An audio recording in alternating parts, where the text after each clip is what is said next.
tikroji priežastis po rytų europiečių alkoholizmo.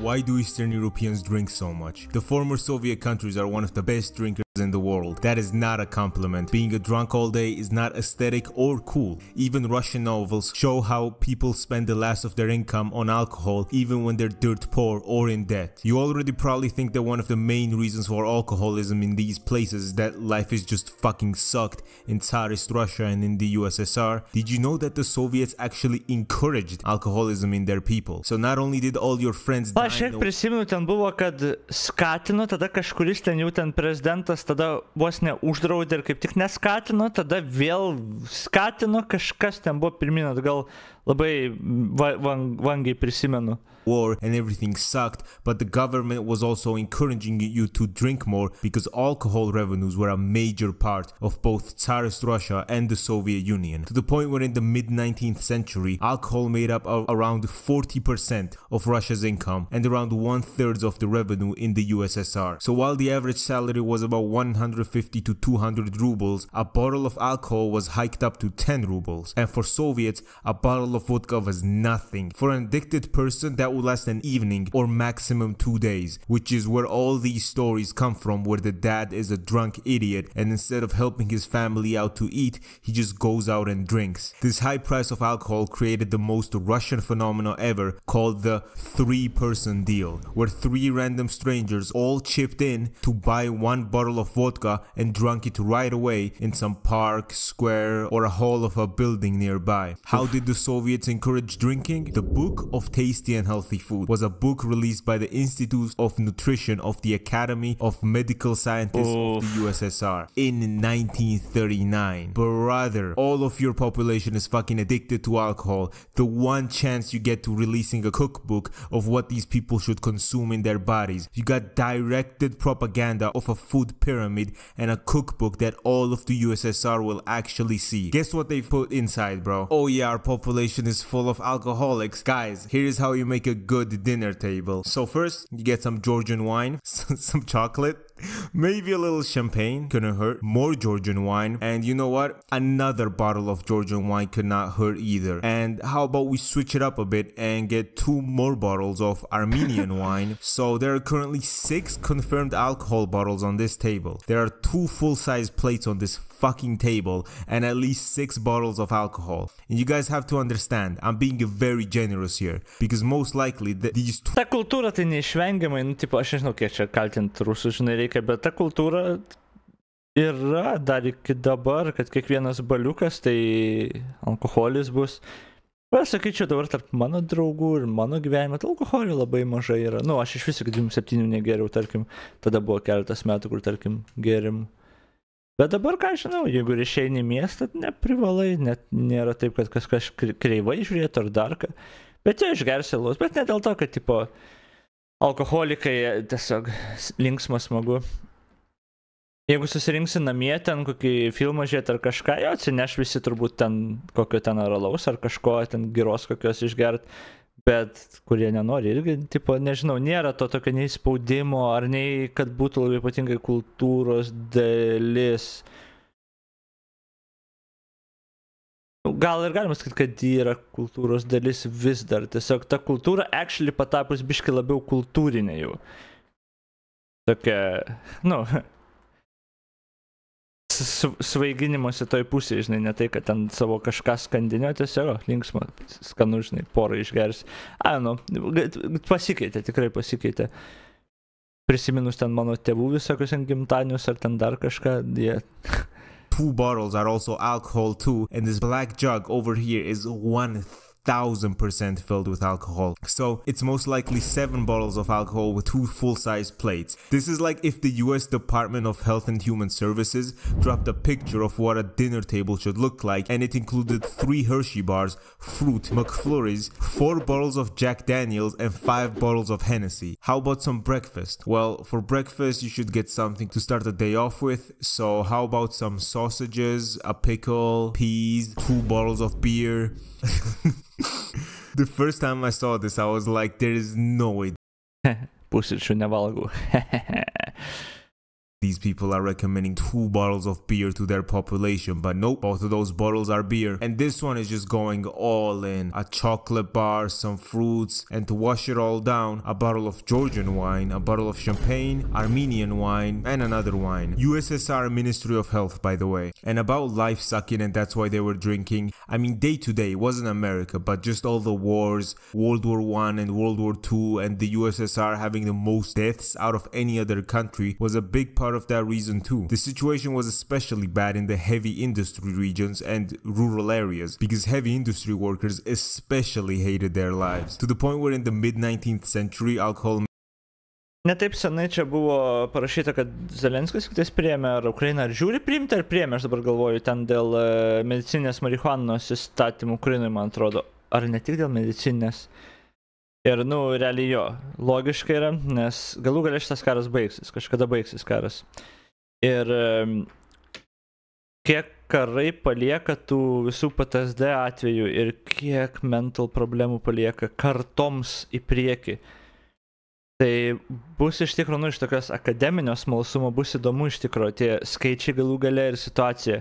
Kiek žmonių ten taps kokiais adiktais, kokiais narkotikų tenais, nes žmonės kaupins, jie privalės kažkaip kaupinti ten su traumom, tragedijom, tom ir panašiai. Ir žolė yra vienas iš daug geresnių turbūt kaupinimo mechanizmų tų, negu alkoholis bent jau geresnis, bet, žinai, kai kuriais prie stipresnių, kai kuriais prie įvairių dalykų. Tai man įdomu, kaip tai atrodys ir ar tai padės, ar turės efektą kažkokį geresnį ir kaip apskritai Ukraina tvarkysis, nes blemba tie, po karų likę žmonės, kur didžioji dauguma ten būna, kurie miršta, tai miršta, žinai, bet tie, kur išlieka gyvi, ten būna sužeistų, būna be galūnių amputuoti, kur ten depresijos ir visi kiti dalykai. Ten ilgą laiką dar po karo tęsis pėdsakai. Made up around 40% of Russia's income and a third of the revenue in the USSR. At that point, they couldn't refuse the money and just ban alcohol. First of all, banning alcohol would not stop addicts. You know why? Because they did limit alcohol. They tried doing anti-alcohol campaigns and stuff, but the cost was too high. So the last ruler of the USSR just banned alcohol, limiting a person's alcohol use, and so they could only buy 1 or 2 liters or 34 to 68 ounces of alcohol per month. 2 liters of booze is nothing for an addicted person. That shit maybe lasts a day or two. So the people would drink anything that included alcohol, such as cheap perfumes and just anything. Of course, instead of this decreasing alcoholism, the whole legal alcohol market just became a part of the black market, and they lost around 100 billion rubles. Yeah, prohibicija tai visą laiką gerai veikia, žinai. 2 years, and it cost them roughly $29 billion. And then, of course, thousands of them died, so they just scratched the idea. But like your whole state encouraging people to, come on bro, drink more, and become an alcoholic brain dead whose only mission is to drink more and can't function, would surely benefit them in the long run. They were choosing short-term money gain for long-term people destined for depression, trauma, and domestic violence.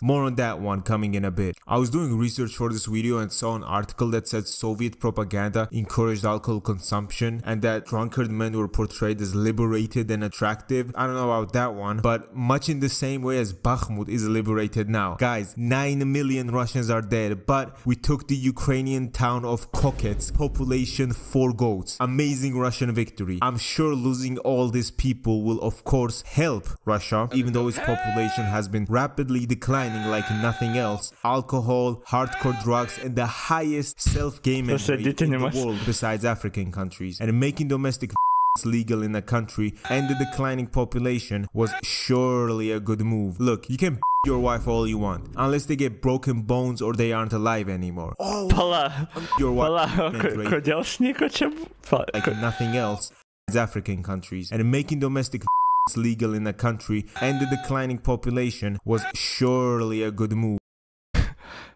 Why? Look, you can your wife all you want, unless they get broken bones or they aren't alive anymore. Oh wow, amazing! I might learn Russian and move to Russia actually. This also gives you more of an idea on what these people who think Russia is a place to escape culture actually want. A lot of times these people just use the excuse of Russia is religious and the West is not. It's literally such a fucking cope if these people actually want to be in religious countries. These are the only actual religious places in Europe and North America. But these Neanderthals who refuse to evolve with the human race get all their information from dick cock and live like absolute slaves, keep believing in their Russian-funded TikTok propaganda feed. I'm funded by my audience and my memories of war. We are not the same. Here's the thing though, they'll go to an actual religious place. Soon as they show their stupid pro-Russian beliefs in Georgia, they'll get their ass handed to them on a platter. If you say anything pro-Russian, I can guarantee that like 20 Georgian dudes will teleport to your location and rip your hole out of your body, including me. You know, Russia is actually They'll go to Armenia and think, why are the religious girls here not having sex with me? And in the US, they are literally socially not accepted. Wild. Because contrary to popular belief, most Americans are not as dumb as people think they are. Europeans like to say Americans are racist, but let me be clear. Europeans make Americans look like the least judgmental people in the world. Most of French cinema is telling people why non-French and non-white people should be considered human, and the French are still racist. Europeans like to think they're better than Americans. The most liberal European will spot a Roma and instantly turn into the dude from Inglourious Bastards. And oh brother, don't even get me started about Finland. But I actually couldn't find any evidence for drunkard men are being portrayed as liberated Finland. Care of black people who experience racist harassment in the past 5 years, Finland.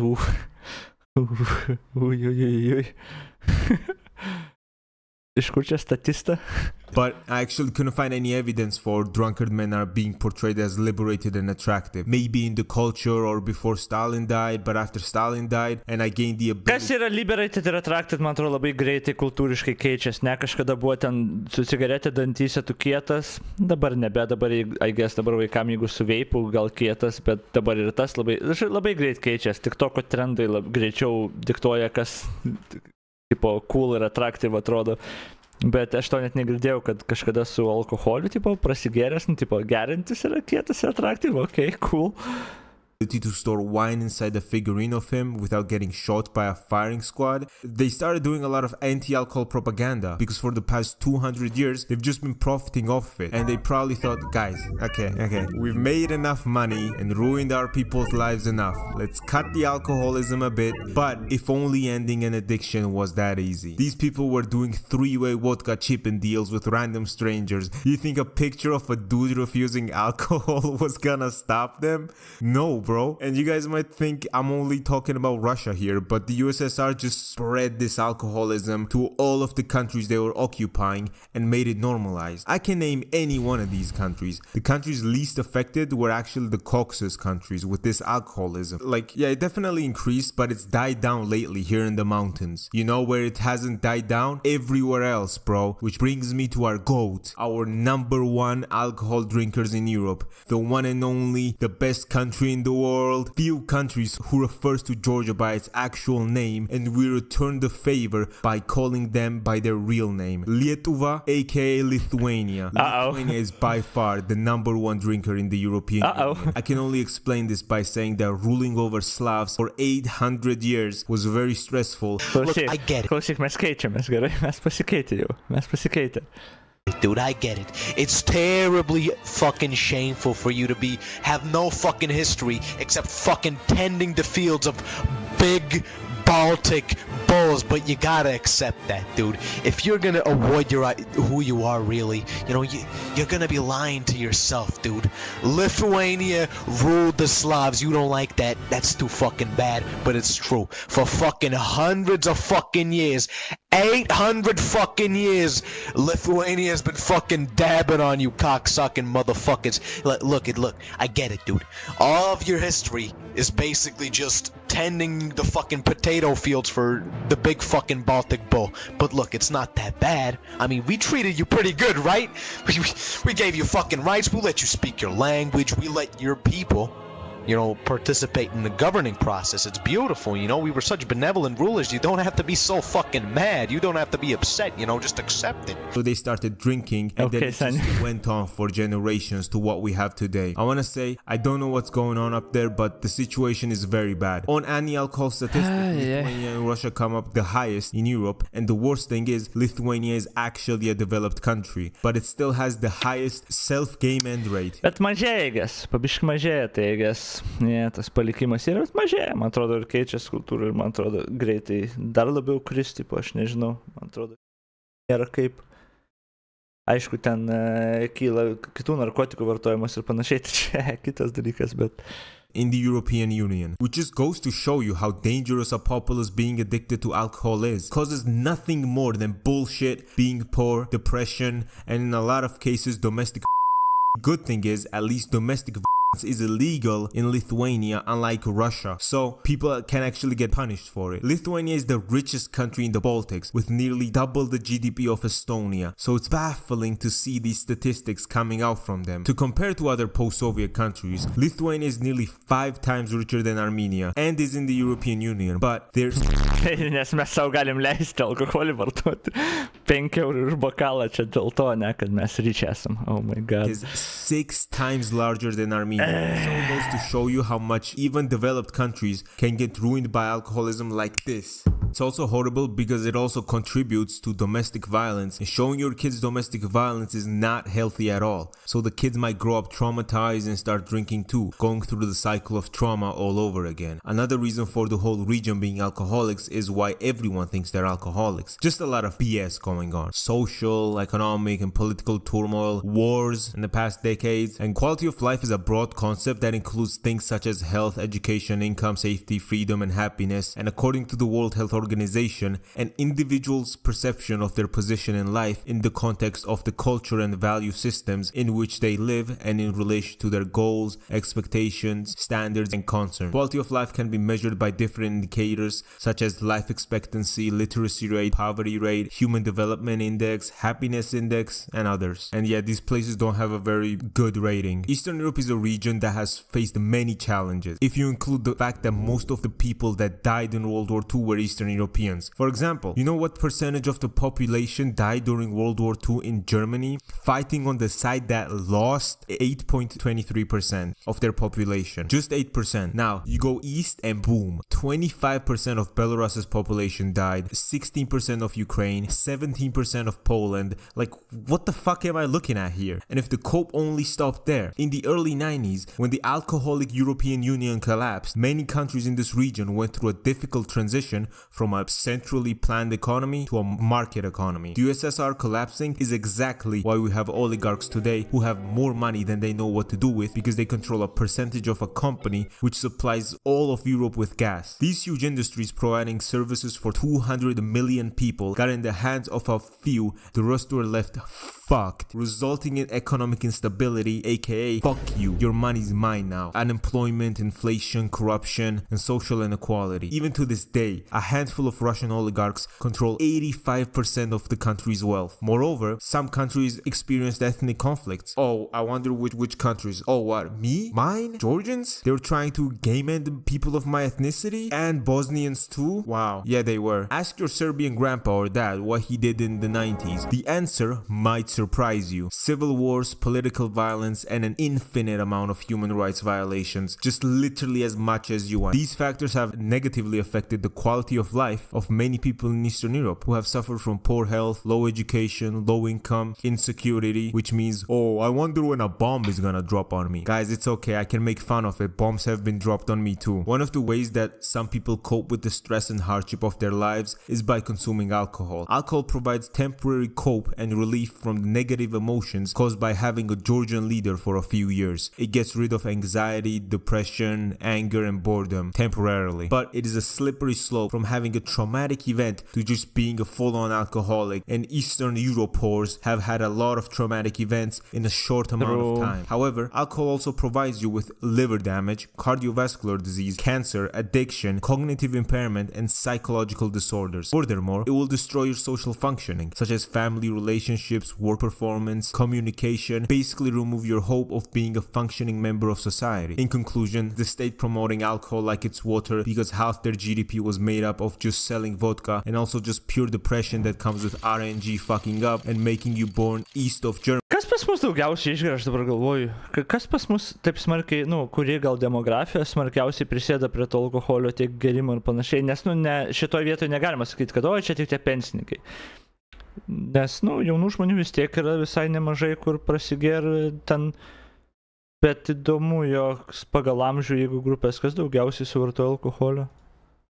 Germany will do that to you, man. Of course, alcoholism has various causes, but I tried my best to narrow it down to its most significant causes in this video. I also think that improving the quality of life of people in Eastern Europe could be an effective way to prevent and reduce alcoholism in the region. This could be achieved by implementing policies and programs that address the economic, social, and political issues that affect this region, such as promoting economic growth, stability, reducing poverty, and the oligarchy inequality, making better education and healthcare systems. These are all boring policies that all countries have to go through, instead of the Saudi Arabian way of let's just build a big thing that will fix our country. This will fix all of our problems. So I'll just say what my dad thinks about fixing every problem in Eastern Europe. Of course, his solution is as simple as deleting Russia off the map. I have a surprise for you if you made it to the end of this video. First of all, I thank you for watching until the end. Now I'm going to sing the Ukrainian anthem as the outro plays. Like and subscribe. Okay, well, išvada. Lietuviai prasigėrė LH. Ne, iš tikrųjų, mes tikrai problemą turim, bet man atrodo situacija gerėja ir čia aišku, gal mano toks labiau burbulas yra, kur alkoholis nėra esminis dalykas ar kažką. Tai va čia turbūt klausimas, kiek pas mus tai, žinai, yra... Pažiūrėk, tą Reelsą, tu Reelsą nuėjai. Kur jisai, va jisai.